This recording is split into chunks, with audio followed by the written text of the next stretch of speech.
Question, उसके बाद हमारी प्रश्नावली कंप्लीट। इस क्वेश्चन में हमसे देखो हमको मतलब द्विघात समीकरण बनानी है। शून्यकों का योगफल दिया हुआ है और गुणनफल दोनों दिए गए हैं, बस हमको है ना समीकरण बनानी है द्विघात समीकरण। तो उसके लिए हम क्या करेंगे, जैसे दूसरे के फर्स्ट क्वेश्चन है उसमें क्या है, एक द्विघात बहुपद ज्ञात कीजिए जिसके शून्यकों का योग तथा गुणनफल क्रमशः दी गई संख्याएं हैं। तो इसका फर्स्ट है वो 1/4 और -1। फर्स्ट में दिया गया है 1/4 और -1। तो ये जो है ये तो हमारे शून्यकों का योगफल है, गुणनफल शून्यकों का योगफल है ये तो, और ये है जो हमारे शून्यकों का गुणनफल। ठीक है, गुणनफल। अब क्या है, हमारे शून्यकों का मतलब योगफल और गुणनफल दिया है, तो उसके द्विघात बहुपद ज्ञात करने के लिए हमारा सूत्र होता है ax² नहीं ओनली x² माइनस x कोष्टक alpha plus beta plus alpha into beta. ठीक है, मतलब x² माइनस x कोष्टक अल्फा प्लस बीटा यानी शून्यकों का योग होता है अल्फा प्लस बीटा शून्यकों का योग, यानी ये रहा शून्यकों का योग प्लस अल्फा इंटू बीटा शून्यकों का गुणनफल, ये रहा शून्यकों का गुणनफल। तो अब इसे हम सॉल्व करते हैं।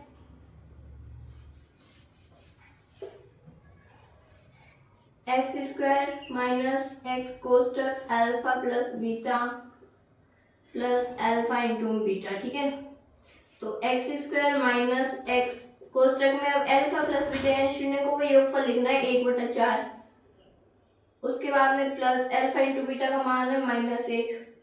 माइनस की संख्या हमेशा माइनस की संख्या कोष्टक में लिखनी होती है। उसके बाद में x² का x² माइनस अब x 1 से गुना होगा 1/4 x/4 हो जाएगा प्लस माइनस -1।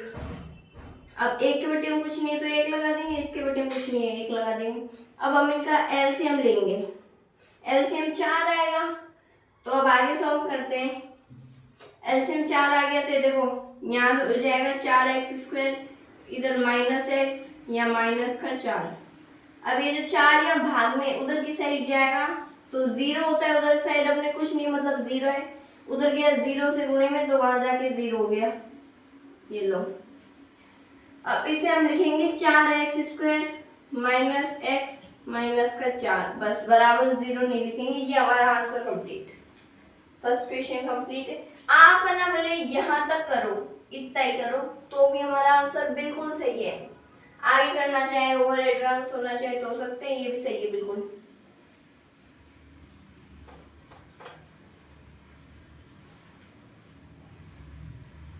अगला है हमारे √2 और 1/3, √2 और 1/3। तो इसमें भी देखो x² माइनस x कोष्टक alpha plus beta plus alpha into में बीटा।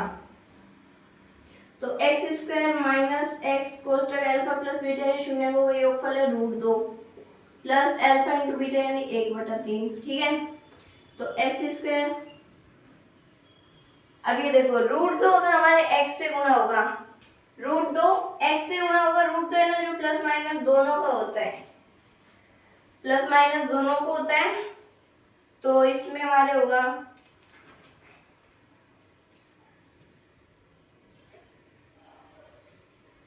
मतलब ये देखो प्लस माइनस, ये माइनस का ही चिन्ह रहेगा, हमारे माइनस का चिन्ह रहेगा, और उसके बाद में यहाँ आ जाएगा √2x प्लस 1/3।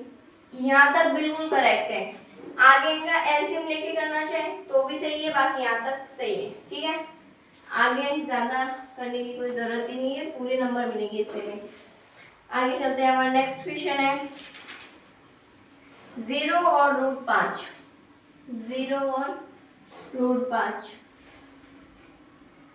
तो x² माइनस x कोष्टक या 0 आ जाएगा प्लस √5।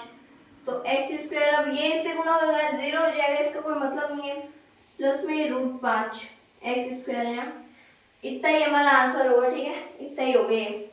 उसके बाद में अगला है 1 और 1,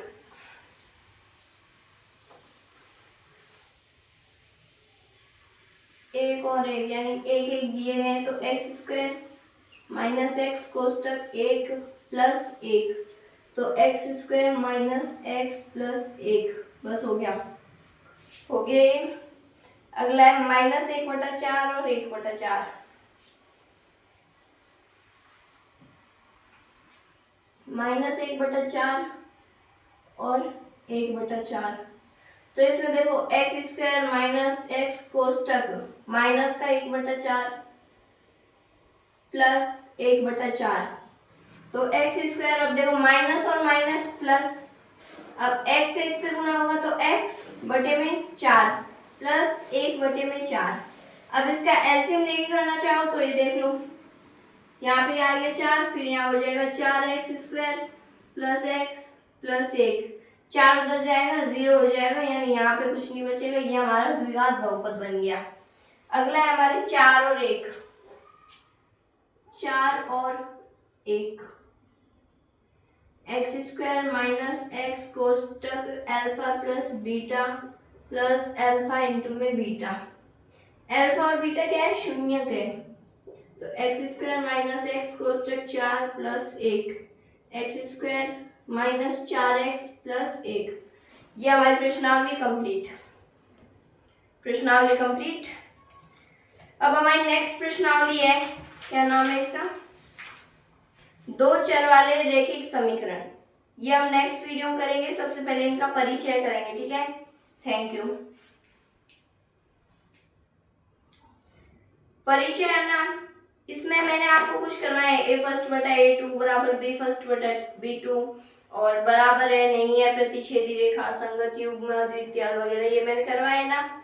ये हमारी तीसरी प्रश्नावली में, इसमें ग्राफ बनाने होंगे हमें, इतनी कोई हार्ड नहीं है, पर थोड़े बड़े बड़े क्वेश्चन है, तो ये आपको मेहनत करनी पड़ेगी। इसमें 3 विधि आएगी, विलोपन विधि, प्रतिस्थापन विधि और एक और है ना ग्राफीय विधि, तो आपको ये विधि अभी सीखनी पड़ेगी, ज्यादा हार्ड नहीं है, पर एक बार आप मतलब खुद से भी ट्राई करना। अब मैं जो भी करवा रही हूँ ना, सब जैसे वीडियो खत्म हो गई उसके बाद एक बार खुद से पढ़े, जिससे मतलब प्रैक्टिस अच्छी होगी और जल्दी से हमारे क्वेश्चन समझ आ जाएंगे, ठीक है। Thank you so much.